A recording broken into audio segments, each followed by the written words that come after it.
What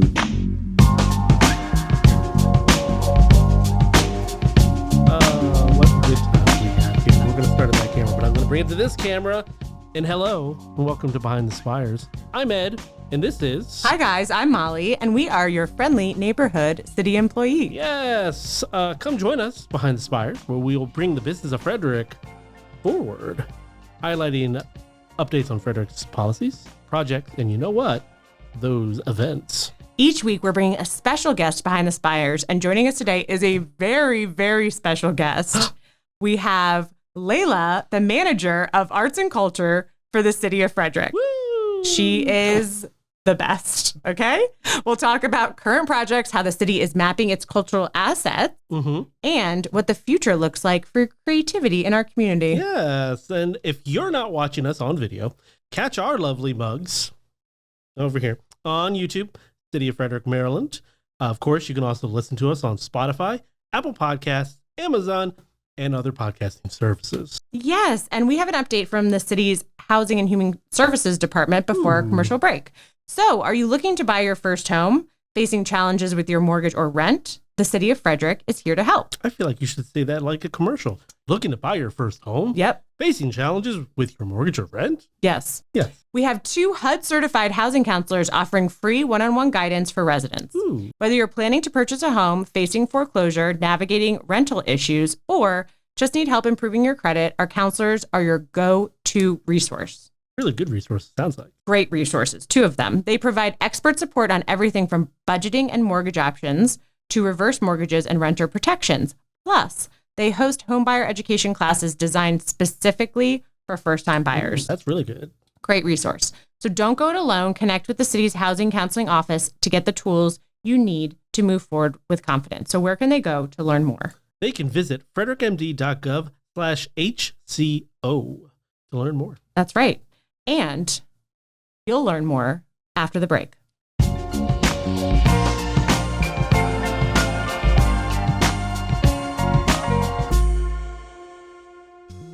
Registering for City Alerts is a great way to keep you safe if you live, work, or play and visit in the city.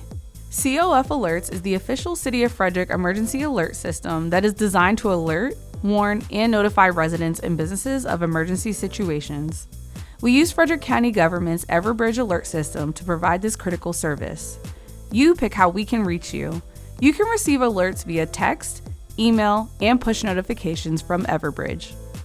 COF alerts may be sent for emergency situations such as snow emergency declarations, police and security alerts, major water system issues, and hazardous weather. You may also sign up for automated weather alerts from the National Weather Service, such as watches and warnings for tornadoes, winter storms, and flash flooding. Remember, stay safe by staying informed.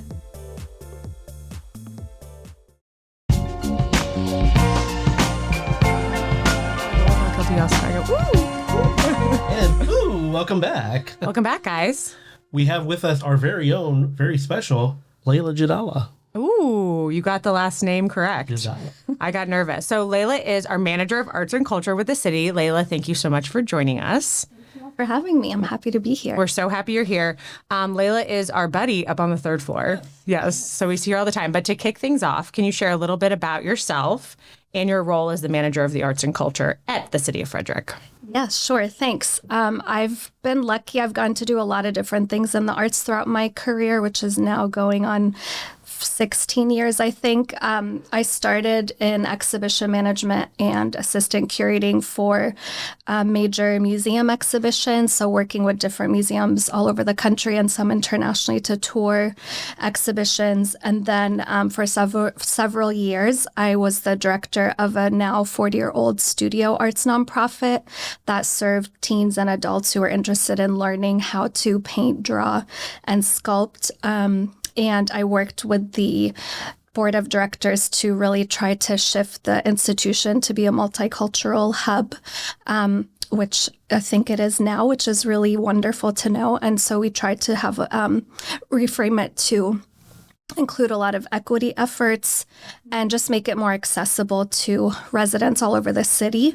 And then right before I came here, I was the director of exhibitions and programs for an international cultural institute.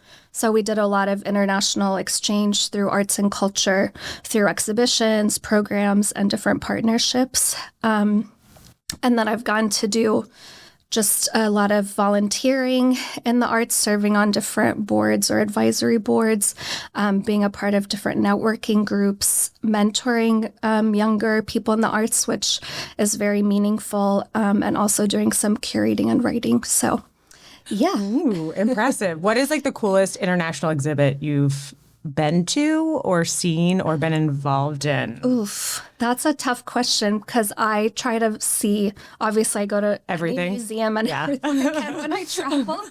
I drive my husband insane with that now. But that's really hard. Pick a favorite one from the last, like, let's say 2 years. Oh, yeah. That you 2 see. years. Actually, this one's a little older, but it was one of the most impactful exhibitions I've been to, which is, it was more an installation and interactive exhibit, which was by a Mexican film director who did an installation and an alternative reality installation where you put on goggles and you're placed as a migrant who's crossing the border. Oh, wow. And I cried after that experience. And it was so powerful to show like what these people go through, like how they risk their lives, what fear they deal with when you're crossing, and you actually feel those emotions when you're doing it.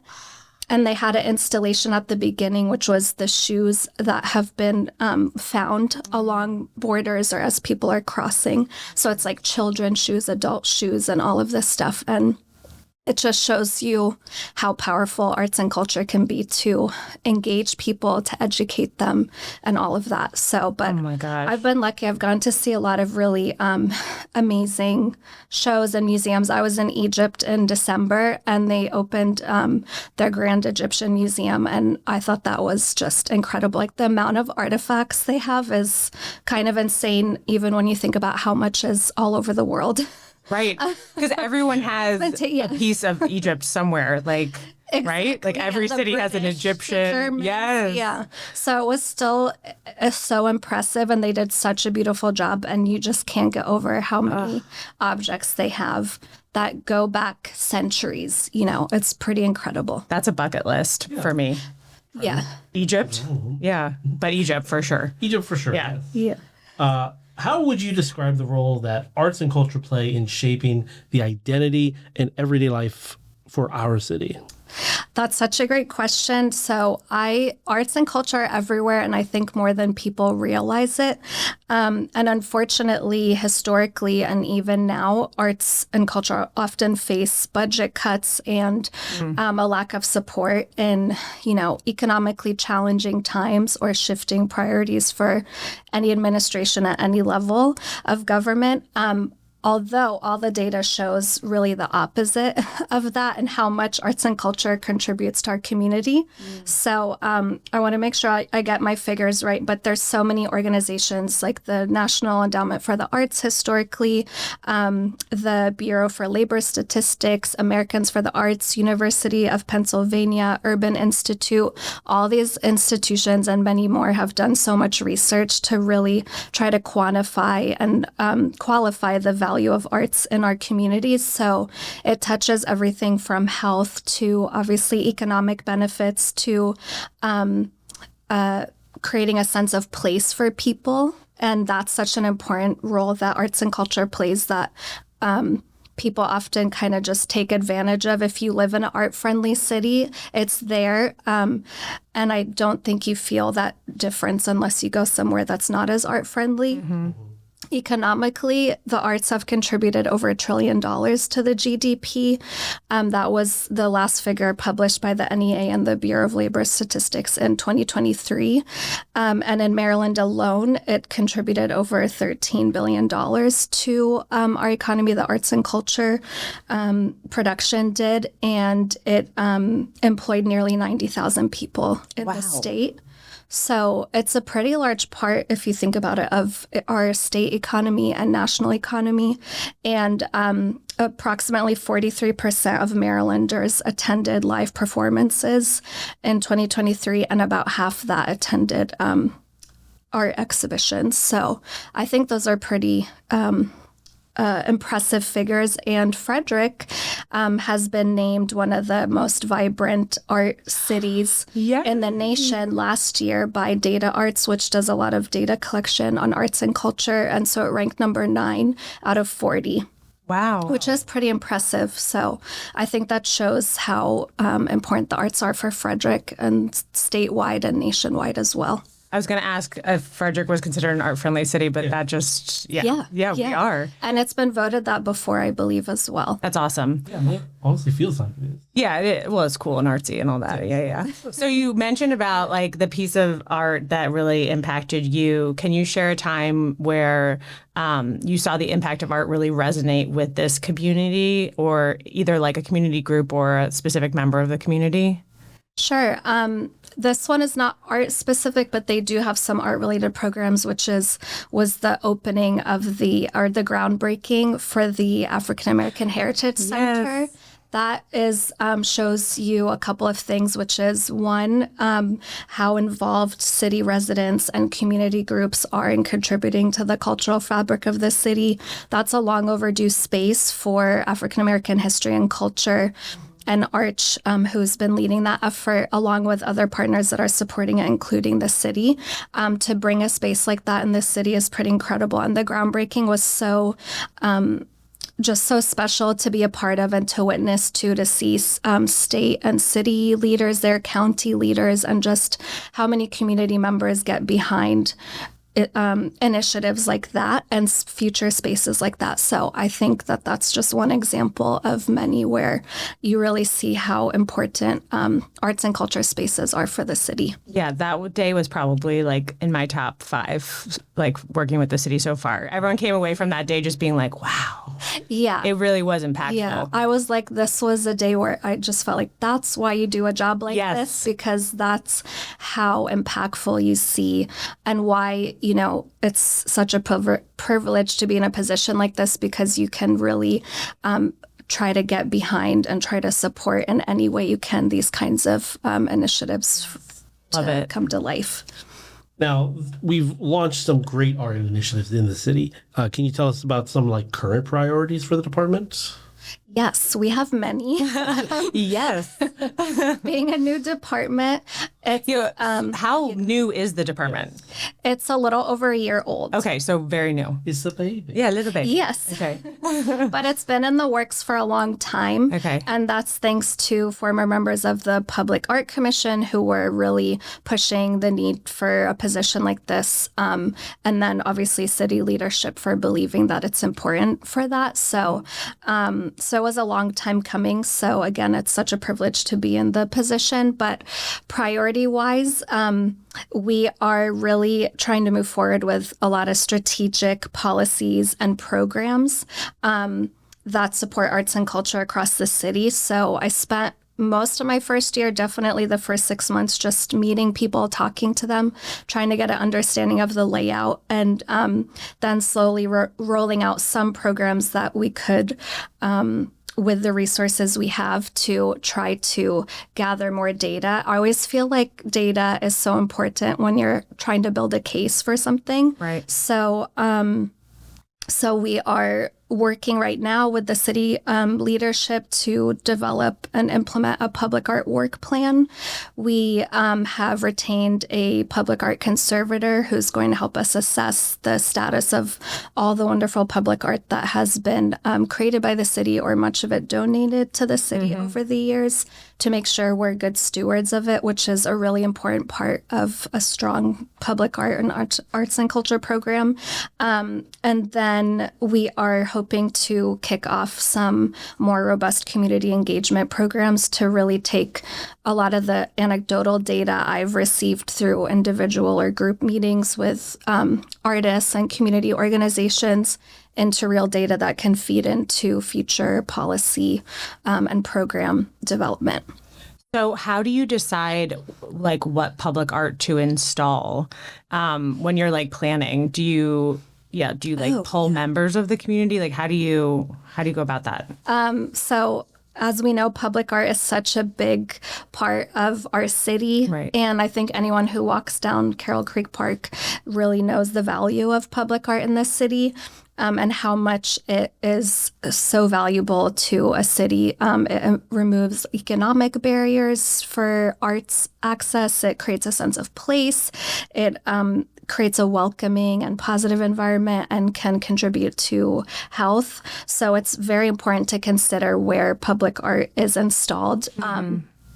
The city is really thinking about how to expand where public art lives in the city. It's very concentrated downtown, so we'd like to figure out ways, and the strategic plan will help us with that, to figure out how can we ensure that residents in other areas of the city have the same access as residents downtown do, or if they can't get downtown, that they can. But because public art is part of the built environment, there's a lot of factors for placement. Ideally, you want to have a larger picture of what goals for public art there are in any city or county or space. Which a lot of that work has been done through organizations like Frederick Arts Council. And now the city's thinking how to do that with a city lens to, contribute to that same thinking. But it definitely takes thinking with different departments across the city to planning, parks and recreation. A lot of our public art lives in those spaces, as well as the Department of Public Works, and thinking like what restrictions are there for sight lines, for example, how it fits in relation to other public art that's sitting around it already, that exists already. And also thinking about the lifespan of public art. So is this going to last forever? Is it meant to last forever or not? Or is it meant to be temporary, or will we have to replace it in 10 years or so? So there are a lot of factors for thinking about where you put public art in a city. That takes a lot of thought. And a lot of the local community organizations that catalyze public art projects do a lot of that thinking. And one major important part I didn't mention previously was community engagement.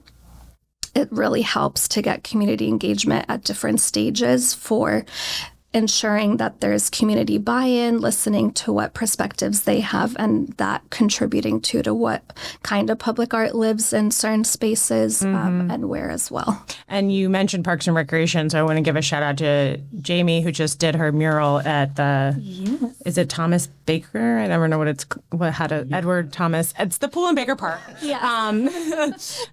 Jamie Gerhold just did her Edward P. Thomas. There it is. Public art mural there with students. And that's such a cool program. Yeah. I feel like that program is a good example of how hopefully we can expand on a program like that, where the city helps to engage local artists in the city to equip them with public art knowledge and tools, because she worked with them to develop how to speak about your proposal, how to design a mural, for example, and then they actually did the painting too. So I think that's a really cool example of a program that could grow and expand where public art lives in the city as well, while supporting the local artists that live in Frederick. Exactly. Too. I'm like, every kid who's interested, not kid even, just like every person who's interested in getting into public art, I'm like, get involved in this program.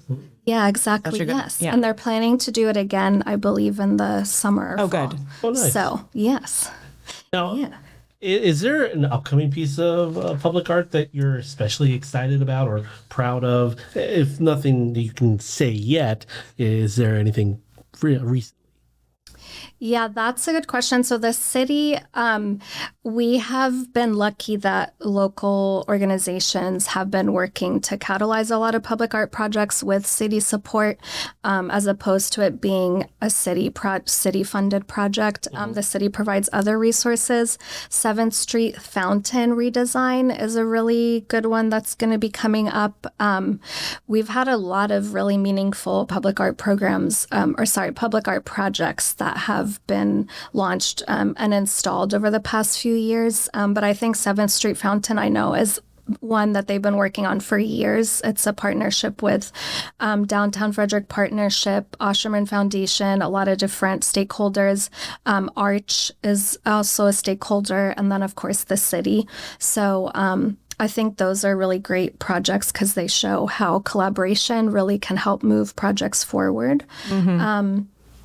And yeah, I think really our focus, so we're lucky we have all these projects that other organizations are really leading the way and we can support, but our focus is really to try to lay a framework down for how we think about public art going into the future. Because once you have a framework set up, a vision, policies around how the city collects art, maintains art, accepts donations, considers lifespans of public art, placement, all of those things, then it gives you a framework to move a lot of things forward. And we don't have that right now. So that's what we're really working on. Just building that framework.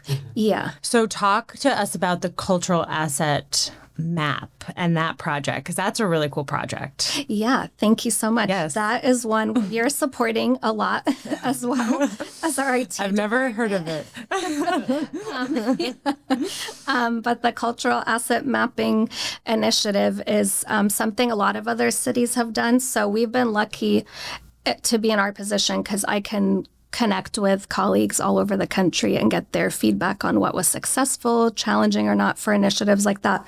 But the idea with that is really to have residents contribute and share with the city what landmarks, any sort of cultural asset that they consider, whether it's a work of public art, an open park space, whether it's city owned or not. There's a lot of confusion about that. Right. Including through myself too.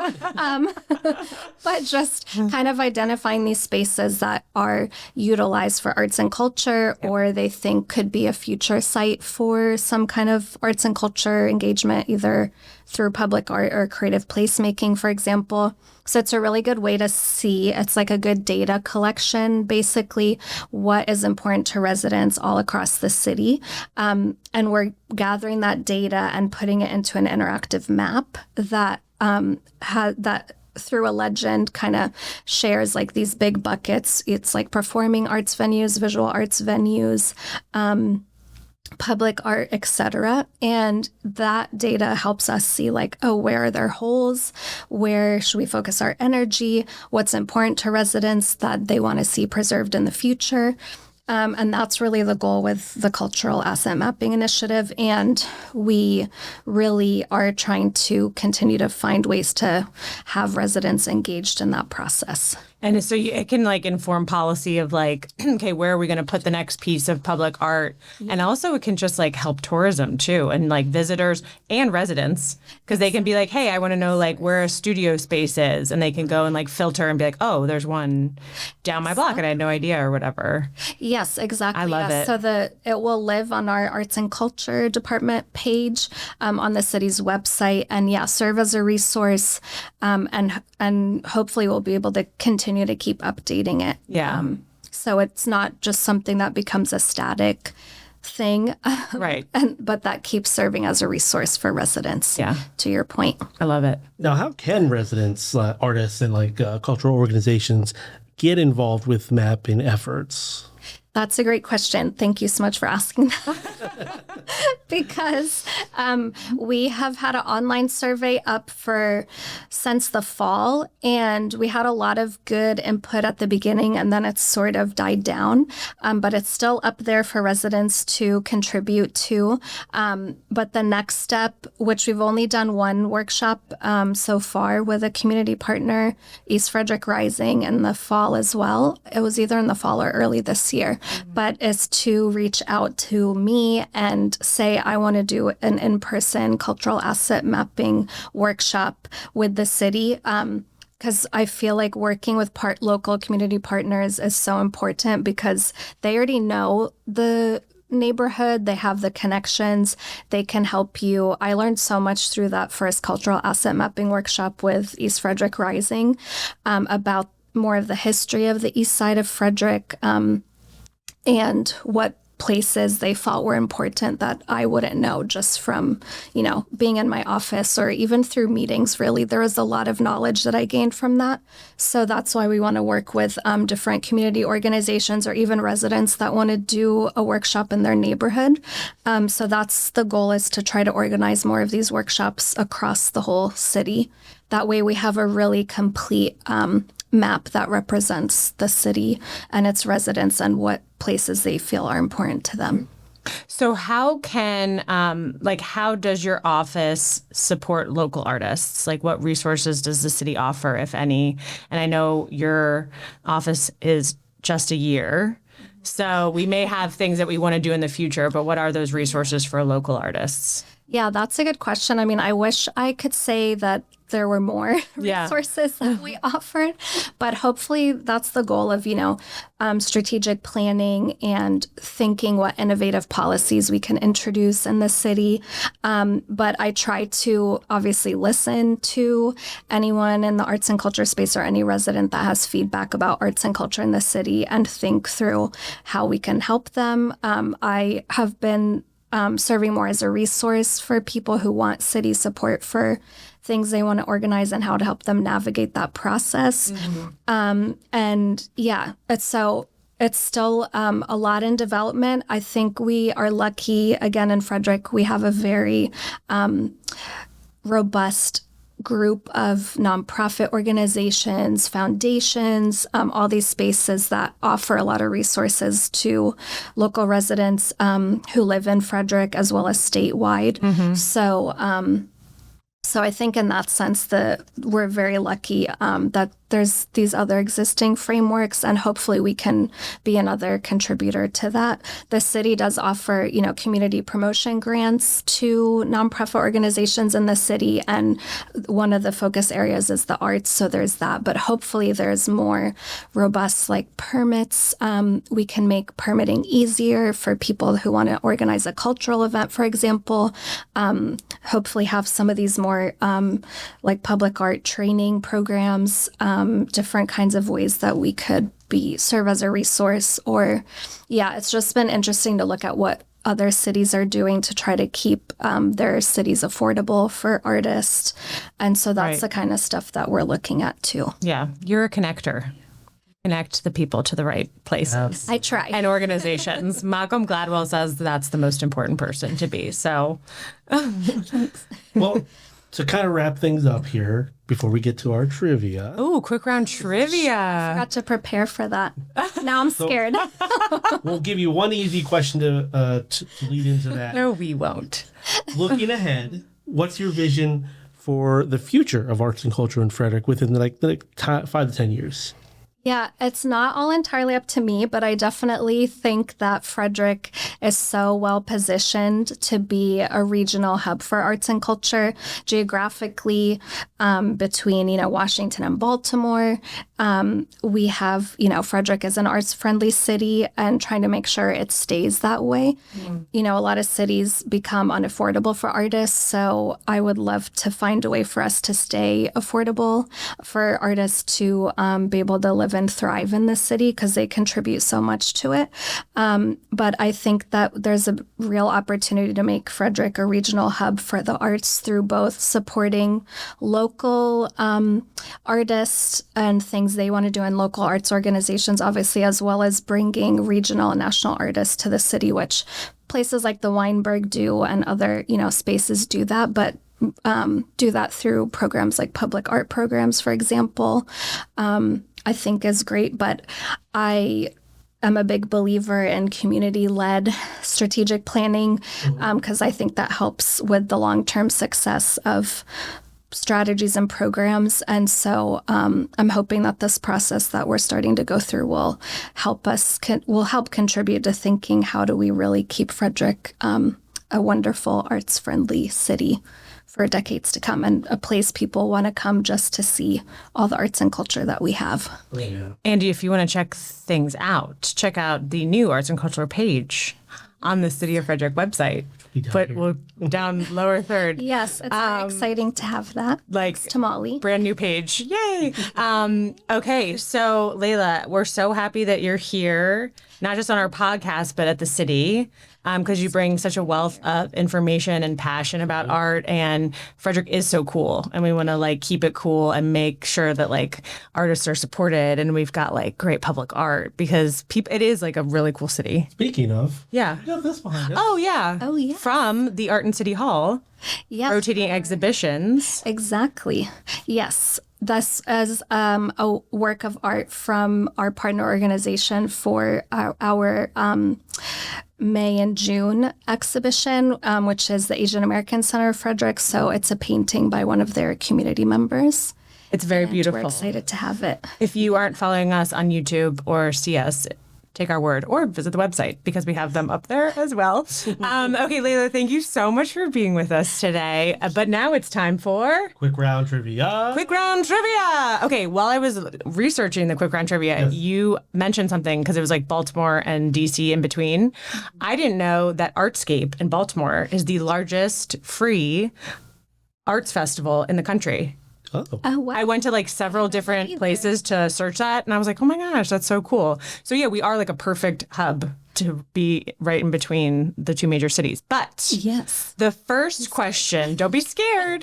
The first one's really easy, I think. Oh, what if you don't get it? And I'm like, it's so easy. And you know what? That's what I'm nervous about. I left my hot sauce. I know. in the So Laila, I looked behind. maybe. I looked behind. And I was like, he doesn't have the hot sauce. I was like, it's a dream come true. Do you like hot sauce? I do. Yeah. See, okay. See, this would have been a perfect. I know, Maybe but it's- producer Lance can bring one for my desk. We'll see. Let's just go with the first question. Okay, listen. Okay, the Delaplane Art Center, you know it well, is located in a building that once served what purpose? I should know this. Yes.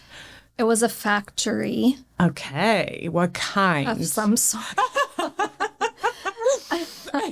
The city owns the building. I was like, I can do so many other facts about it. Yeah. Okay, we'll give you half a point. Yeah. Paper. Nope. No. It's something you cook with. Bake with. Flour. Yeah. Yeah. You got it. I was like this. Okay, next. All right. So the Weinberg Center for the Arts once hosted silent films.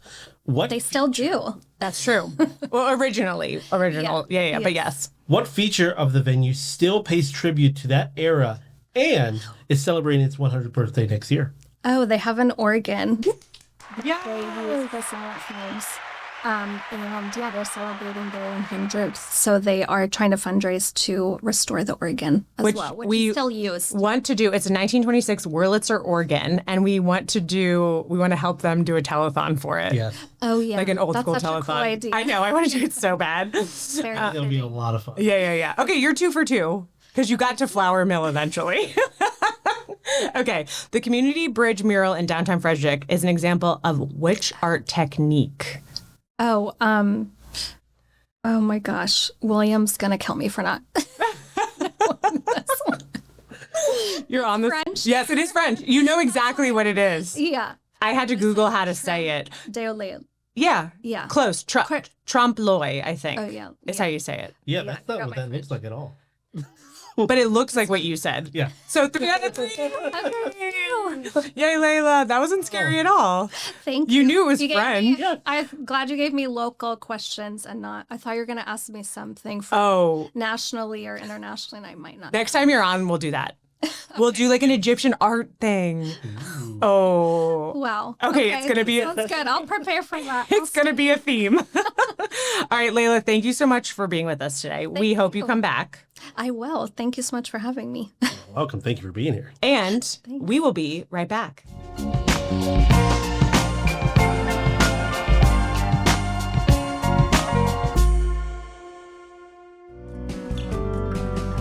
Hi, my name is Phyllis. I'm the city clerk for the City of Frederick.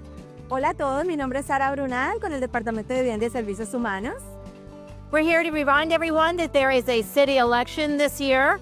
Estamos aquí para recordarles que este año tenemos elecciones en la ciudad. Our primary election is on September 9th, and our general election is on November 4th. Las elecciones primarias son en el 9 de septiembre y las siguientes elecciones serían en noviembre 4. We also want to let everybody know that we have, for the first time, election districts this year. Y también por primera vez vamos a tener distritos para elecciones este año. You can see them here on our poster, or you can learn more about them at cityoffrederickmd.gov. Bueno, lo pueden ver aquí en este formulario que tenemos aquí o pueden entrar a la página de la ciudad, la cityoffrederickmd.gov.